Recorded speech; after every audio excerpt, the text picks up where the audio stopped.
એક પ્રશ્ન આવ્યો, બાપુ હાલ ઘણા બધા લોકો મોબાઈલના અંદર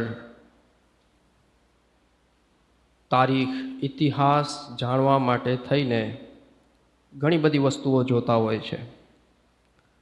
short film, short video, reels અને બીજી બધી વસ્તુઓ જેના અંદર ક્યારેક વલીઓની દાસ્તાન હોય છે, ક્યારેક સહાબા ઇકરામ રદિયલ્લાહુ તાલા અન્હુમ અજમાઈનની શાનમાં કોઈ વાત કરવામાં આવી હોય છે, ક્યારે નબીઓની શાનમાં કોઈ વિડીયો બનાવવામાં આવ્યો હોય છે અને લોકો જોતા હોય છે. તો શું આવું કરી શકાય કે નહીં? પ્રશ્ન ઊંચો હતો અને જવાબ પણ એનો વ્યવસ્થિત રૂપે દેવો જરૂરી છે અને ભાષા પણ ચોખ્ખી રાખવી પાછી જરૂરી છે, કેમ કે સમજમાં આવી જાય અને બાનો ન રહીએ. થાય છે એવું, સમજતા લોકો હોય છે પણ એમ કહે ને ઉર્દુ ભાષા હતી એટલે આપણે એટલું બધું ન સમજાય ને. 3 કલાકની ફિલ્મ સમજાઈ જાય, 4 કલાકના વિડીયો બધાય સમજાઈ જાય ને ખાલી 15-20 મિનિટની તકરીર ન સમજાય એટલે કાંઈ વાંધો નહીં. આપણે ગુજરાતીમાં જ એનો જવાબ દેવાની ટ્રાય કરવું. એક વસ્તુ તમે સમજો, જ્યારે પણ તમે કોઈ પણ ફાઇલ જોવો છો, XYZ કોઈ પણ હોય, ધાર્મિક હોય કે કોઈ પણ પ્રકારની ફાઇલ હોય, ફાઇલ તમને આકર્ષિત કરવાની ટ્રાયમાં હોય છે. જે ફાઇલ બનાવે છે એના પ્રયાસો એવા હોય છે કે જે વ્યક્તિ આ ફાઇલને જોવે તેના મગજમાં પૂરતી રૂપે તસવીર બેસી જવી પડે. જે મેટર મેં દીધું છે, જે મટીરિયલ ભેગું કર્યું છે એના મગજમાં રહેવું પડે, એને આગળ જોવાનો શોખ જાગવો પડે. તો દરેક વિડીયો બનાવનાર આ જ કામ કરે છે અને જે પણ એના અંદર એબિલિટી હોય છે, કેપેસિટી, તે પ્રમાણે તે અંદર મહેનત કરે છે, ટ્રાય કરે છે અને એવી રીતનું વાતાવરણ બનાવે છે કે મગજમાં લાંબા સમય સુધી આ વસ્તુ ફરતી રહેતી હોય છે. ચાહે તમે ઇસ્લામિક જોવો છો, ઐતિહાસિક જોવો છો અથવા મનોરંજન માટે યા કોઈ પણ એક્શન વસ્તુ જોવો છો, તમારા મગજમાં ફિટ થઈ જાય છે અને ઘણા સમય સુધી જાતી નથી. એક સમય એવો હતો, વિડીયો અને ફોટો સિસ્ટમ સાથે જે વિડીયો બનાવવામાં આવતા, જે ફિલ્મ સિસ્ટમ હતું, ત્યારે શું હતું કે જ્યારે પણ મુસલમાનનો રૂપ દેખાડવામાં આવે તો એકદમ સીધો સાધો માણસ, લિબાસ કમ્પ્લેટ હોય, ચહેરા પર દાઢી હોય અને ખોટું કોઈ કામ ન કરતો હોય, ચોરી, ડાકુ, આવા બધા રોલ એના નહોતા. સારા રૂપે, સારી રીતે લોકો એને દર્શાવવાની કોશિશ, ટ્રાય કરતા કે ભાઈ આ ભાઈ છે, અબ્દુલભાઈ છે અને અબ્દુલભાઈ એટલે એકદમ ઈમાનદાર વ્યક્તિ. પણ હવે સમય એવો નથી.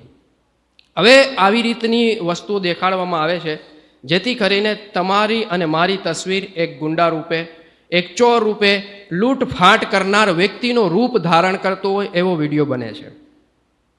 નજરમાં શું છે, તમે મને જોવ તો તમને એવું જ લાગે ઓલો બાપુ, હું તમને જોઉં તો મને મગજમાં એવું જ લાગે આ ઓલા જ અબ્દુલભાઈ. મતલબ શું? ફિલ્મ મગજમાં ફિટ છે અને બસ તમે જોઈને આવું જ સમજવા માંડો છો. આ રોજની હેબિટ છે, રોજની આદત છે. રોજ તમારી આંખો જે વસ્તુ જોવે છે તમને આ જ સમજાવે છે કે ભાઈ આ ઓલા બોલવી, આ ઓલા અબ્દુલભાઈ, આવી રીતના કામો, અને તમારા મગજના અંદર સખ્ત તરીન દુશ્મની અને નફરતનો ભાગ ઊભો થતો હોય છે. સાચું છે? બરાબર છે? તમે જેને જોશો આવું જ સમજશો. હવે ઇસ્લામ વિરોધ જે ષડયંત્ર બનાવવામાં આવે છે ને, એનું ધ્યાન બહુ ઊંડું હોય છે. ઘણી ઊંડાઈથી લોકો કામ કરે છે અને ઘણી દૂરની વિચારધારા લઈને તમારા સાથે મહેનત કરતા હોય છે. તમારા માઇન્ડને સેટ કરવા માટે થઈને, તમારા દિમાગના અંદર ગલત વસ્તુ, મેસેજ નાખવા માટે થઈને એટલા ઊંડા પ્રયાસ હોય છે કે તમારા દિમાગની કેપેસિટી નથી કે ત્યાં સુધી પહોંચી શકો. સીધી અને સિમ્પલ વાત કરું, તમે જે પણ ઇસ્લામિક વિડીયો જોવો છો તેના અંદર માઅદલ્લાહી રબ્બિલ આલમીન ન હોવું જોઈએ, પણ જે વ્યક્તિને નબી રૂપે દેખાડે છે, બનાવીને મોકલે છે, હું તમને પૂછું કયો મને કે એ જે વ્યક્તિ તમારા સામે છે, જે ફોટો છે, જે વિડીયો છે, એના અંદર જે વ્યક્તિને મહાદ અલ્લાહ નબીનું નામ દેવામાં આવ્યું છે, જે ફોટાને, એની દાઢી કેવડી હોય છે?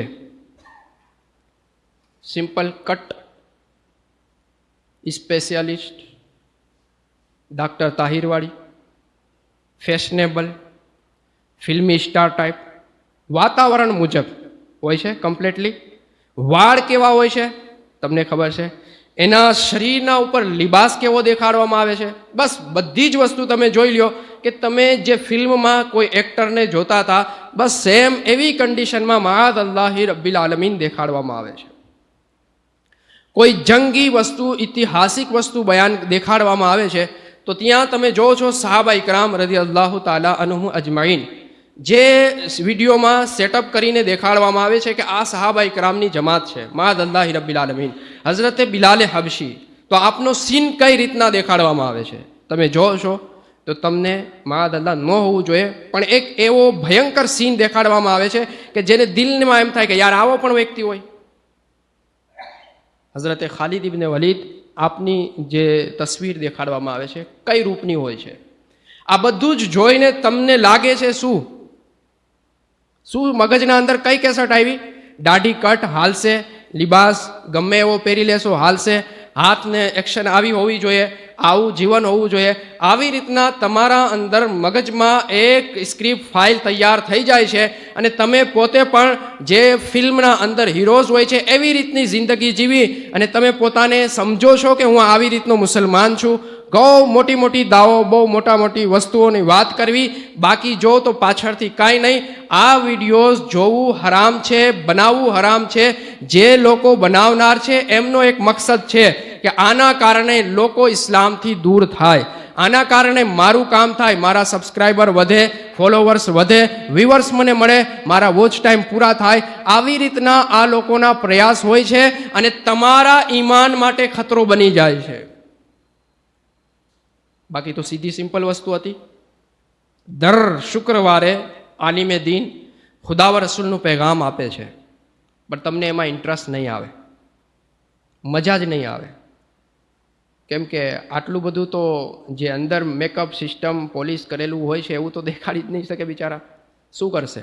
સિમ્પલ જે નોર્મલી હોય છે, શક્ય હોય, જેમ કે મઝહબ ઇસ્લામ કે જુમાના દિવસ સારા હોય તો નવા પહેરો, નહીં તો ધોયેલા પહેરો, સારા કપડાં, વ્યવસ્થિત અમામા શરીફ બાંધીને સુન્નત મુજબ જાઓ તો બસ એટલું જ થશે, એનાથી આગળ નહીં થાય.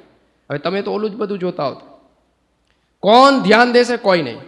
આટલા દિવસોથી આલિમોએ જે મહેનત કરી હોય છે કે કરે છે કે કરવી જોઈએ, જે પણ પ્રશ્ન છે પછીનો પ્રશ્ન, પણ આ વસ્તુનો આપણા મગજ ઉપર કોઈ પણ જાતનો અસર થતો નથી, કોઈ પણ વસ્તુ સમજાતી નથી. સિમ્પલ જ છે ને, નમાઝ ફરઝ છે બધાને ખબર છે, જમાત વાજિબ છે બધાને ખબર છે, ફરઝ નમાઝ છોડો કુફરના નજદીકનો ગુનો થઈ જાય છે બધા જાણે છે, નમાઝની જમાત વાજિબ છે, નહીં કરશો તો બહુ મોટો પાપ થાય છે, હરામ કામ જેવો મોટો પાપ જમાત છોડવાથી થઈ જાય, એની આદત બનાવી લેવી આટલો ભયંકર પાપ છે. આ કયા આલિમ એવા હશે જેને નહીં કીધું હોય? બધા જ કહે છે પણ સમજાય છે નહીં.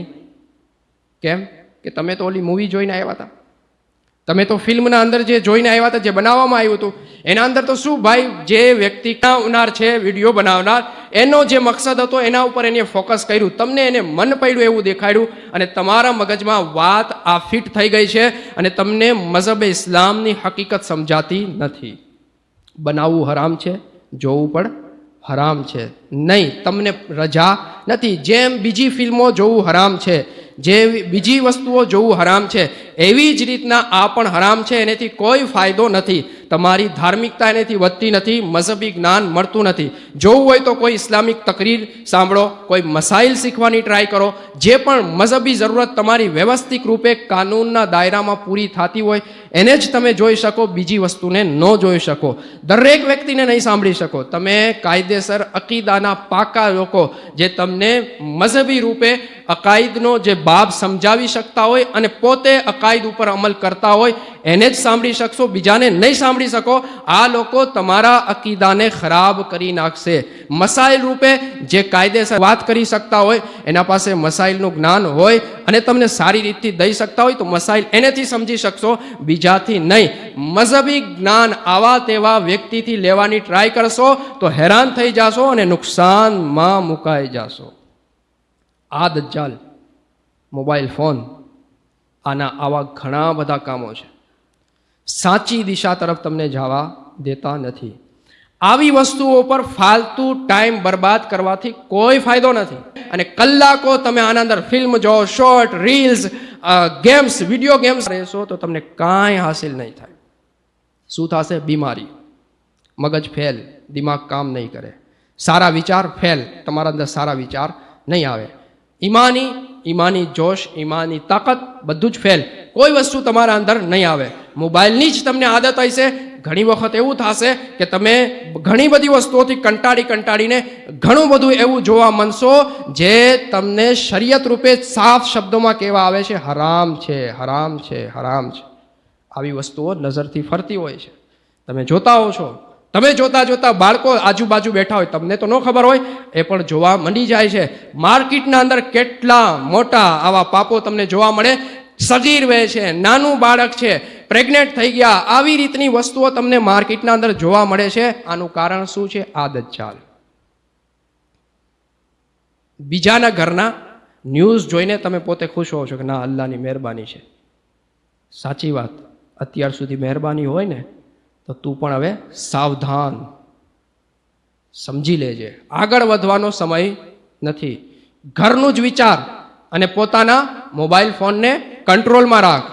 એને સમજવાની ટ્રાય કર કે આ બહુ મોટી ગેમ મારા સાથે રમી શકે છે અને ઘણું બધો નુકસાન મારા સાથે થઈ શકે છે અને આ નુકસાન મારે થવા દેવું નથી. ઘરના ફેમિલી માટે મોબાઈલ ઉપયોગી હોઈ શકે, પણ ઉપયોગની એક દિશા ફિક્સ હોવી જોઈએ. દિશા ફિક્સ નહીં હોય તો નુકસાન કરશે.